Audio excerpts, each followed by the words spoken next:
Hello friend, study class 0.2 में आपका स्वागत है। चलिए दोस्तों, आज हम बात करते हैं सविनय अवज्ञा आंदोलन। सविनय अवज्ञा आंदोलन के बारे में आज समझते हैं दोस्तों। गांधी जी ने 12 मार्च 1930 को साबरमती से दांडी मार्च प्रारंभ किया था।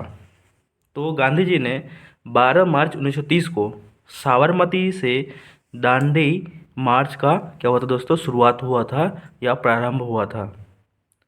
6 अप्रैल 1930 को 78 सहयोगी 24 मील दूरी माने 24 मील दूरी नमक बना करके दांडी यात्रा को समाप्त किया।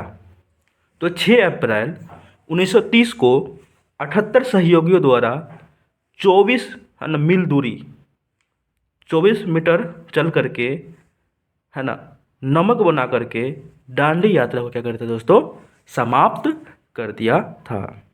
नेक्स्ट पॉइंट बात करते हैं दोस्तों, क्या दे रखा आपका। नमक यात्रा के 3 कारण थे, तो उसको हम विस्तार से समझते हैं दोस्तों। पहला कारण है आपका, इस आंदोलन के चलते गांधी जी दुनिया के नज़र में आए।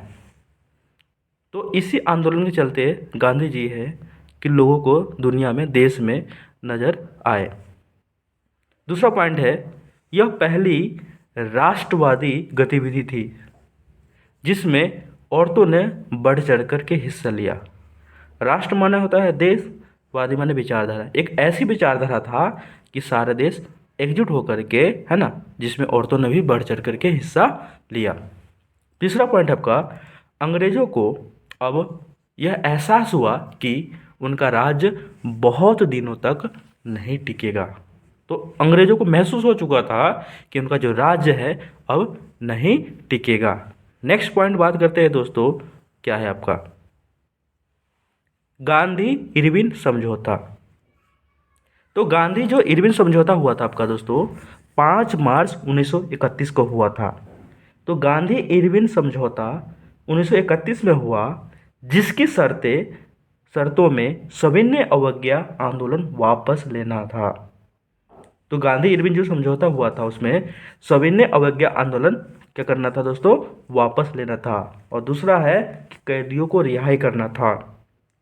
तो पहला क्या याद रखा है कि सविनय अवज्ञा आंदोलन को वापस लिया था। तो गांधी और इरविन के बीच में क्या हुआ था, वो समझौता हुआ था। उसने बोला कि सविनय अवज्ञा आंदोलन को वापस लो, कैदियों को रिहा करो, और तटीय इलाकों में नमक उत्पादन की अनुमति शामिल थी। तटीय इलाके का मतलब होता है दोस्तों, जो समुद्री इलाके होता है ना, उसके आसपास अनुमति मिल गई उत्पादन करने की। नेक्स्ट पॉइंट है दोस्तों, गोलमेज सम्मेलन। तो गोलमेज सम्मेलन क्या है कि पहला जो सम्मेलन 1930 में हुआ था, दूसरा 1931 में हुआ। 1931 में गांधी जी ने इसमें भाग लिया था। तो गांधी जी ने दूसरा गोलमेज सम्मेलन 1931 के आखिर में लंदन में आयोजित हुआ। यह किसी नतीजे पर नहीं पहुंच सका, अतः गांधी जी ने वापस आकर दोबारा सविनय अवज्ञा आंदोलन का क्या किया था दोस्तों, शुरुआत कर दिया था। तो दूसरे जो गोलमेज जो सम्मेलन है उसमें गांधी जी तो भाग तो लिया था, है ना। और गांधी जी ने क्या कहा कि दूसरा गोलमेज सम्मेलन 1931 के आखिर में लंदन में आयोजित हुआ, यह किसी नतीजे पर नहीं पहुंच सका, अतः गांधी जी ने वापस आकर के दोबारा सविनय अवज्ञा आंदोलन का शुरुआत कर दिया दोस्तों।